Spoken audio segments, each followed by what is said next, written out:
Школа-экскурсовода заповедника Хакасский объявляет набор. Проект существует уже несколько лет, но в этом году заповедник отмечает 20-летний юбилей. Лучших участников школы ждет ценный бонус. Какой, расскажет Марина Канадакова. Елена Платыч сменила несколько мест работы, прежде чем стала частью команды заповедника Хакасский. От знакомых услышала о школе экскурсовода и решила подать заявку, тем более, что учеба была бесплатной. По итогам курса Елена стала одним из лучших выпускников, и ее пригласили на работу в заповедник. После опыта на участке Аглахты и в Абаканском офисе она знает: экскурсовод не тот, кто хорошо говорит, а тот, кто много знает.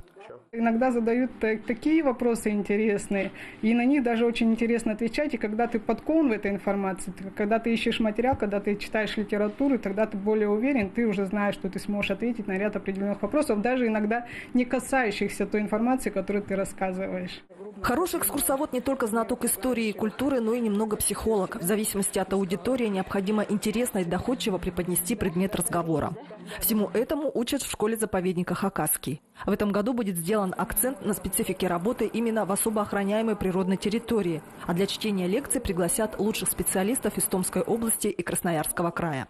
Воспитание профессиональных кадров – залог развития, полагают в заповеднике. Экскурсовод – это тот человек, который встречает тебя первый на эколого-экскурсионных комплексах, знакомит тебя, и то есть вот ты через этого человека узнаешь то, что он тебе хочет сказать, историко-культурную, природную составляющую наших комплексов.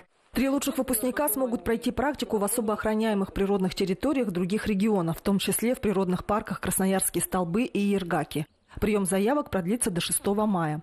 Стоит поторопиться, так как количество учеников ограничит всего до 15 человек, что втрое меньше обычного. Соискатели с образованием по специальностям история, биология, география, педагогика и журналистика будут иметь преимущество. Людям с определенной базой будет легче освоить новую специальность. Марина Канадакова, Сергей Казьмин, Вести Хакасия.